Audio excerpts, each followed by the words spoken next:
कितना समय है? 15 मिनट।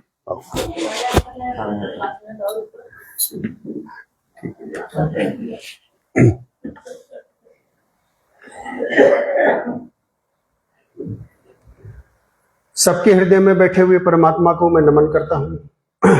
आदरणीय गुरुजनों को मैं नमन करता हूँ। श्यामा दीदी, डॉक्टर गोपाल शास्त्री को मैं नमन करता हूँ। सबसे पहले जो हमारा आधार है, जिसके आधार पर हम यहाँ पे इकट्ठा हुए हैं, जिसका आधार लेकर के हम ये साधना कर रहे हैं, भगवान राम, उनके विजय मंत्र का सबसे पहले हम उच्चार करेंगे, जिससे कि हमें बल मिले, क्योंकि इस संसार में हम जीतने के लिए आए हैं, हारने के लिए नहीं आए हैं। और जीतने का सबसे बड़ा आधार जो है वो भगवान राम है। भगवान राम का विजय मंत्र है। एक बार हम बोलेंगे, एक बार आप लोग बोलेंगे। जितनी जोर से हम बोलेंगे उतनी ही जोर से आप लोग बोलेंगे। श्री राम जय राम, जय जय राम।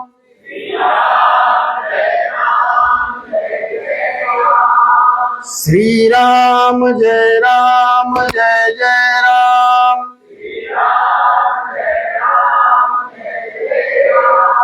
श्री राम जय राम, जय जय राम।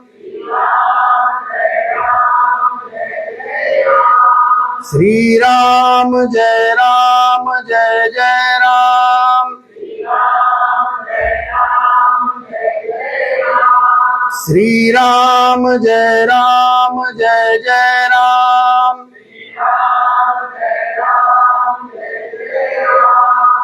आपने हृदय कुंज को गुंजारित कर दिया, इसके लिए आप लोगों को बहुत बहुत धन्यवाद।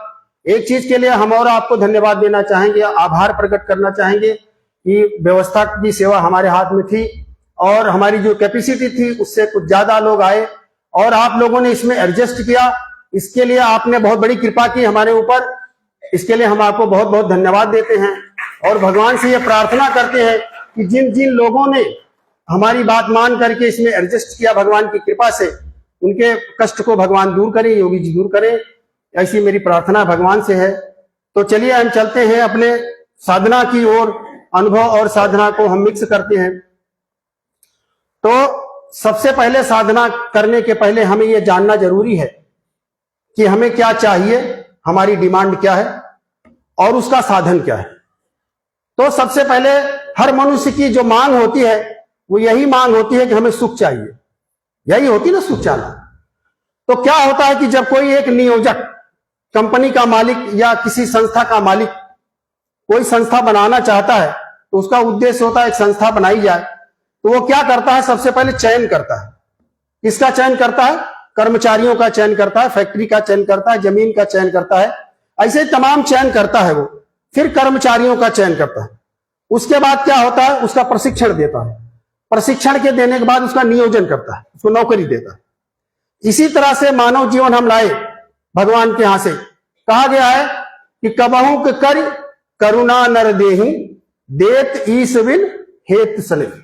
दूसरा है, भगवान कहते हैं बड़े भाग्य मानुष तन पावा, सुर दुर्लभ सदग्रंथन का। और रामचरितमानस में कहा है कि 184 भ्रमण कर तब मानुष तन पाए। 84 लाख योनियों में भटकने के बाद मानव शरीर मिलता है।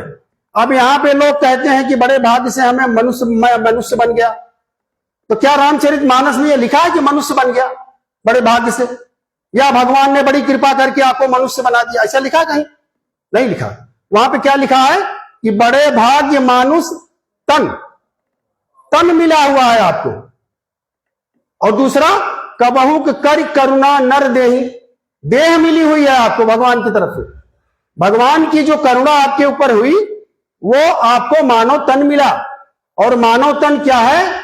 स्वर्ग नर्क अपवर्ग निसेनी। रामचरितमानस में लिखा है कि ये जो मानव तन है स्वर्ग नर्क अपवर्ग, माने स्वर्ग जाने की भी सीढ़ी है, नर्क जाने की भी सीढ़ी है और मोक्ष की भी सीढ़ी है। अब आपके ऊपर यह निर्भर करता है कि आपको कहां जाना है, आपको क्या अच्छा लगता है। 5 तत्व से शरीर बना आपका, बड़े भाग्य से मानुष तन मिल गया आपको। मिलने के बाद कहा गया है, वेदों में कहा गया कि मनुष्य तन तो मिल गया, लेकिन क्या आपके अंदर मनुष्यता आई? ये प्रश्न आपके अंदर उठना चाहिए। अगर ये प्रश्न आपके अंदर नहीं उठता, जैसे कि और जीव जंतु हैं, जैसे कि आपने 1,84,00,000 योनियों में आहार, निद्रा, भय, मैथुन, ये 4 चीजें किया, अगर वही मनुष्य तन पा करके भी कर रहे हैं तो जानवरों में और आप में कोई अंतर नहीं। अब ये देखना है कि क्या ये आहार, निद्रा, आहार माने खाया, पिया, सोया और बच्चे पैदा किए, ये तो सब कर रहे हैं। फिर मनुष्य जीवन मिलने का क्या मतलब हुआ? क्या मतलब हुआ मनुष्य जीवन मिलने का? मनुष्य जीवन का मिलना यह है कि आप मोक्ष को प्राप्त करो। भगवान ने जितने भी जीव जंतु संसार में बनाए हैं सबको एक एक गुण दिया है और उसी गुण को लेकर के वो संसार की सेवा करते हैं। जैसे पेड़ को क्या दिया? फल देना दिया। गाय को क्या दिया? दूध देना, जो बछड़ा देती है। जितने भी आप देखेंगे, लेकिन मनुष्य को भगवान ने अपनी इमेज बनाई, अपनी डुप्लीकेट बनाया, अपनी फोटोकॉपी बनाई। कहा कि मनुष्य को अपना बनाया। तो भगवान कैसा है? भगवान निर्गुण है। भगवान निर्गुण है ना, ऐसे ही मनुष्य को निर्गुण बना के भेज दिया। अब जब निर्गुण बना के तन दे के भेज दिया, उसके अंदर जन्म से कोई गुण नहीं होता, तो वो क्या करता है? 3 जगह से प्राप्त करता है। एक तो अपने माता पिता से प्राप्त करता है, और एक भगवान की तरफ से लेके आता है, और एक वो एक्वायर करता है, संसार से सीखता है। तो सीखने के माध्यम क्या है? सीखने के माध्यम हमारा शरीर है, शरीर के अंदर इंद्रियां हैं, इंद्रियों के अंदर मन है, और मन के अंदर बुद्धि है, बुद्धि के अंदर अहंग है। ये हमारी संपत्ति है, ये प्रकृति की संपत्ति है। और हमें रोज ये सोचना चाहिए, कोई भी साधक को साधना शुरू करने के पहले ये जरूर जान लेना चाहिए कि हमें करना क्या है, हमें समझना क्या है, और फिर हमें बदलना क्या है। अगर यही नहीं समझ पाए कि हमें बदलना क्या है, हमें करना क्या है, हमें क्यों करना है, तब करने से क्या मतलब होगा? किसी के कहने पर, किसी के प्रेरित करने पर, किसी ने इंजेक्शन लगा दिया आपके अंदर, तो कुछ दिन आप करोगे, लेकिन अगर आपके अंदर नहीं उठा, कहा गया रामचरितमानस में, सजल मूल जिम सरितन नाही, बरस गए पुन तब ही सुखाई। जिस सरिता में, जिस नदी में अपना जल नहीं होता, वो बरसात का जल पाकर थोड़ी देर तो उफनती हैं, उसके बाद फिर वो सूख जाता।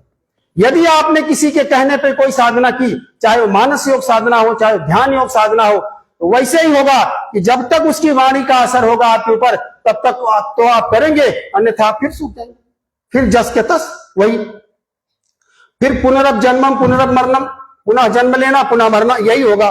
लेकिन अगर आपके अंदर उठ गया तो आप जानो कि आप किस चीज के जोड़ हो, यह भी समझना आपके लिए जरूरी है, क्योंकि ज्ञान होना बहुत जरूरी है, क्योंकि ज्ञान का फल भक्ति, बिना ज्ञान के भक्ति मिलेगी नहीं, ध्यान रखिएगा।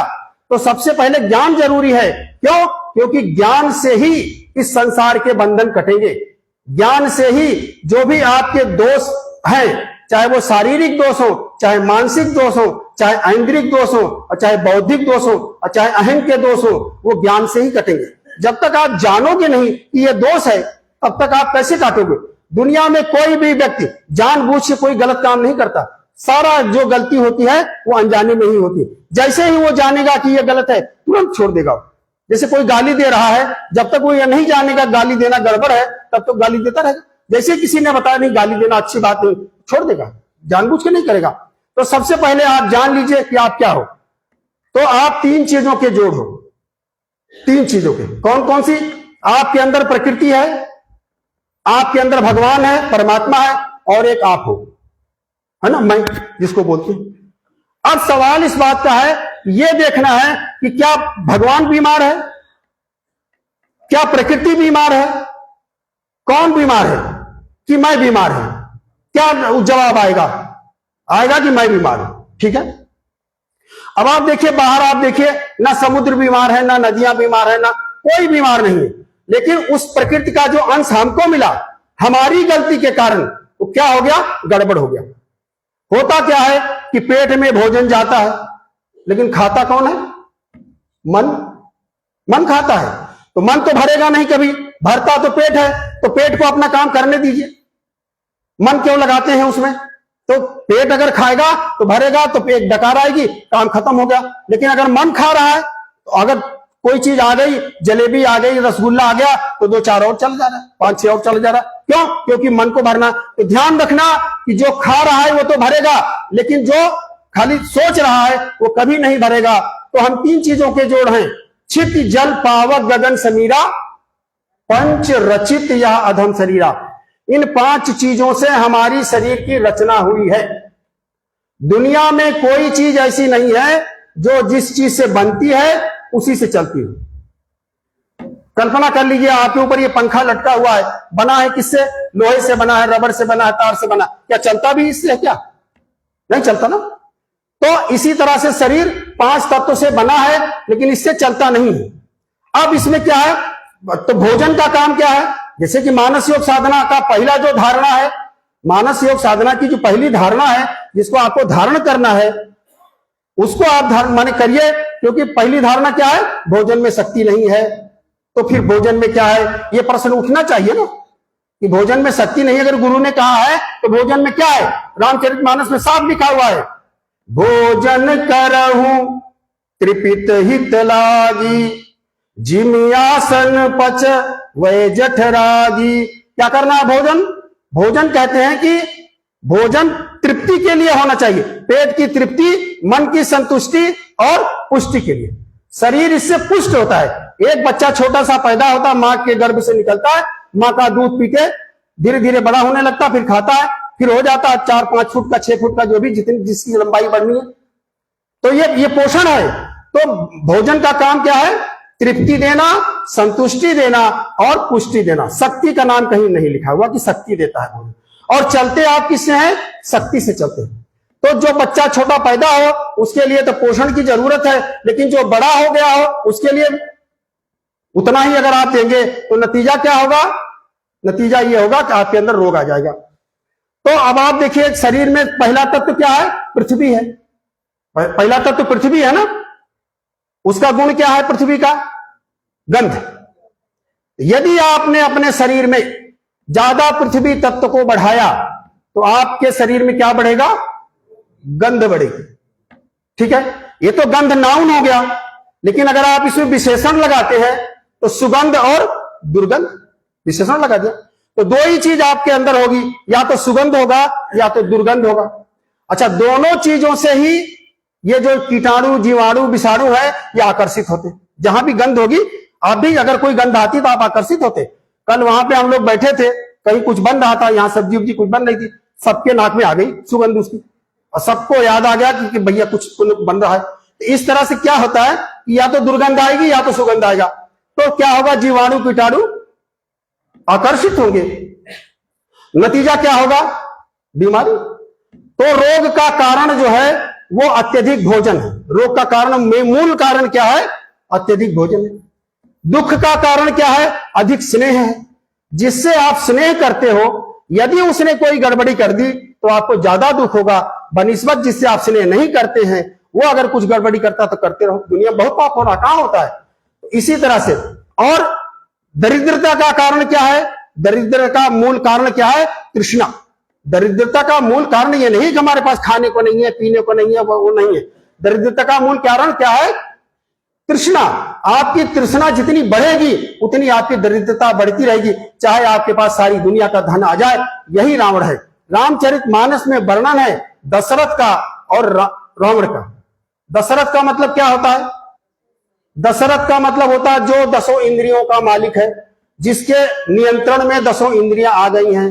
रावण का क्या मतलब होता है? जो 10 इंद्रियों को मुंह में चला गया है, सारी इंद्रियां उसको नियंत्रित कर रही। तो जो दशरथ होता है वो ये कहता है कि जो मैंने कह दिया है वही होना चाहिए, अगर मेरे से नियंत्रण से कुछ बाहर होता है तो मैं मर जाऊंगा। लेकिन रावण कहता है कि सब कुछ मेरा होना चाहिए, अगर मेरा नहीं हुआ तो मैं जबरदस्ती ले लूंगा। एक तो प्राणों का त्याग कर देता है और एक कहता सबको मैं अपने कब्जे में ले लूंगा। तो आपको यह देखना है कि हम दशरथ बन रहे हैं कि रावण बन रहे हैं। अब सीता की खोज हुई, कल दीदी बहुत बढ़िया वर्णन कर रही थी सीता की खोज की। अब राम ने क्या किया? सबसे पहले राम ने सबसे पहले तलाशा पत्तियों में। तो हमारी जो मानस योग साधना है, तो सबसे पहले डॉक्टर साहब क्या बताते हैं? हम जब निराश होते हैं तो डॉक्टर साहब कहते हैं पत्तियों में ढूंढो। तो सबसे पहले क्या पीते हैं आप लोग? ठीक है, फिर लता पत्ती, फिर साग पात खाते हैं। ये प्रोसेस है, अपनी आनंद को ढूंढने का एक प्रोसेस है। आपको पत्तियों में ढूंढना पड़ेगा।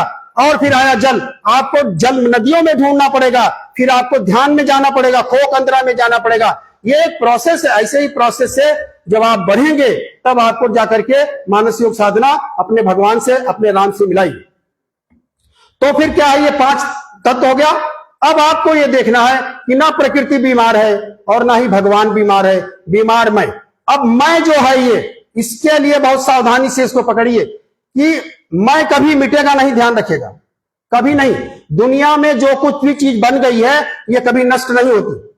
अब क्या करना है हमको? मन नष्ट नहीं होगा, बुद्धि नष्ट नहीं होगी। और लोग कहते हैं अरे इसको नष्ट करो, मारो मारो। एक तो पता नहीं कहा किसी प्रवचन में मैं बोल रहा था, उसने कहा कि ऐसा करिए, आप मुझे मन बता दीजिए, मन कहां पे है, मैं उसको गोली मार दूंगा। ऐसे ऐसे लोग हैं, हिंसा माने भरी हुई है उनके अंदर हिंसा। वो मन को भी, माने जो नहीं दिखाई दे रहा उसको भी गोली मारेंगे, जो दिखाई दे रहा उसको भी गोली मारेंगे। भैया गोली मारने से काम नहीं चलेगा, क्योंकि क्या है, जो दिख रहा है उसको तो आप मार सकते हो, जो नहीं दिख रहा उसको क्या मारोगे आप? तो क्या करना है? और एक चीज और नियति कहती है कि धर्मी अपने धर्म को कभी नहीं छोड़ता। तो मन क्या है? मन चंचल है। धरती क्या है? स्थिर है। वायु क्या है? ये चलती रहती है। कोई भी धर्मी जो है अपना धर्म नहीं छोड़ सकता। तो क्या करना है इसमें? फिर कैसे मन को समझाएंगे? तो सबसे पहले क्या करना है कि हमारे पास जो 2 चीजें और हमको मिली हुई हैं भगवान की कृपा से, एक प्रकृति मिली हुई है और एक ब्रह्म मिला हुआ है। तो हमारा जो मैं है ये कहां लगता है? और एक चीज जान लीजिए, मैं जो है मेरे में ही लगेगा, ये भी जान लीजिए, इसको भी आप नहीं काट सकते। तो मेरे में लगेगा और कहीं लग नहीं सकता, तो भगवान को ही मेरा बना लो, फिर या प्रकृति को अपना बना लो। यदि अपने मैं को प्रकृति को अपना बनाते हैं या ब्रह्म को अपना बनाते हैं, तब तो आपका जीवन बहुत सुखी बीतेगा। लेकिन अगर आपने दूसरे को, जो आपका है ही नहीं, उसको आपने अपना बना लिया, तब सारा दुख, जितना भी दुख है वो मैं मेरे का है। मैं और मोर तोड़ते माया। माने 2 माया बताई भगवान ने, एक तो विद्या माया और एक अविद्या माया। तो जो विद्या माया है वो किसी को नहीं फंसाती, भगवान की माया किसी को नहीं फंसाती। अब ये पेड़ है, समुद्र है, नदियां हैं, आकाश है, तारे हैं, चंद्रमा है, सूर्य है, ये किसी को फंसाते हैं क्या? कोई फंसा हो उसमें बता दीजिए। तो सर्वप्रथम जहां आप फंसे हो मेरे में, उनसे थोड़ी थोड़ी दूरी बनाई। अब क्या करना, कैसे दूरी बनाना? रामचरितमानस में बहुत ही सुंदर वर्णन है। कहा गया है कि आप सोचिए कि आपका मन जाता, किसी दिन एक बहन कह रही थी मन बड़ा चंचल है, तो जरा सोचो कि मन जाता कहां है? मन हमेशा मेरे में जाएगा। और मेरा कितना है? जननी, यही मेरा है ना। जननी जनक बंधु सुत दारा तन धन भवन सुभी परिवारा, यही 10 खूंटे हैं जहां मन जाएगा। इसके अलावा मन कहीं नहीं जाएगा। तो क्या करना? इनकर ममता त्याग बटोरी। भगवान ने बहुत ही सुंदर रास्ता बताया कि इनकी ममता को इनको छोड़ना नहीं है, इनको त्यागना नहीं है। इनकी ममता जो तेरे अंदर बैठी हुई है, ये तो अपना जीवन जिएंगे या मरेंगे, जो भी होगा, पैदा हुए, जवान होंगे, मर जाएंगे, लेकिन उसकी जो ममता तेरे अंदर बैठी हुई है, उसका एक रस्सी बनाकर मेरे चरणों में बांध दे, सब में भगवान को दे। धीरे धीरे क्या होगा, ये तेरा जो मन है, वो जो भीतर परमात्मा बैठा हुआ है, उसमें आ जाएगा और तू सुखी हो जाएगा। लेकिन जब तक तेरी डोर इधर उधर बंधी रहेगी, तब तक तू कभी सुखी नहीं हो सकता। तो सब में जो हमारा मन जाता है, अपनों में, दुनिया में सुख और दुख दोनों आपको अपने से ही मिलेंगे। इसलिए अगर आपको सुख चाहिए, आनंद चाहिए, तो अपना 2 लोगों को बनाना पड़ेगा, जो आपकी बहुत ही माने सचेरी है। एक तो प्रकृति है, जो नियम से चलाइए। प्रकृति के कहा गया है कि ज्ञान का प्रयोग करिए, और भगवान के लिए कहा गया है हृदय का प्रयोग करिए। क्योंकि गीता में लिखा है भगवान ने कि मैं प्राणियों के हृदय में बैठा हुआ। एक तो ब्रह्म है जो पूरे ब्रह्मांड को चला रहा है, और एक माने पिंड में भगवान जो हृदय में बैठा हुआ पूरे शरीर का संचारण कर रहा है। तो 2 से ही मतलब रखिए। एक तो क्या है, प्रकृति पार प्रभु सबूरवासी। भगवान ने कहा 2 ही पते हैं भगवान के, एक तो प्रकृति के पार है, उसके लिए क्या करना, उसके लिए ध्यान करना है। और जो भीतर है परमात्मा, उसके लिए सेवा करनी है। सबूरवासी, हाँ, जो सबूरवासी है उसकी सेवा करनी है, और जो प्रकृति के पार है उसका ध्यान करना है। ऐसा जो जीवन मानस योग साधना करेगा, वो सुर दुर्लभ सुख कर जगमाई।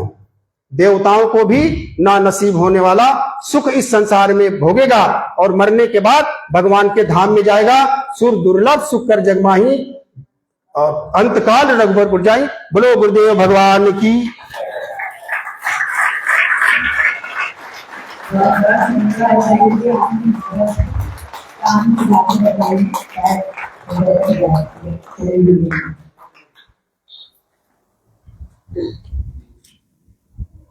मेरे नाम आप अपनी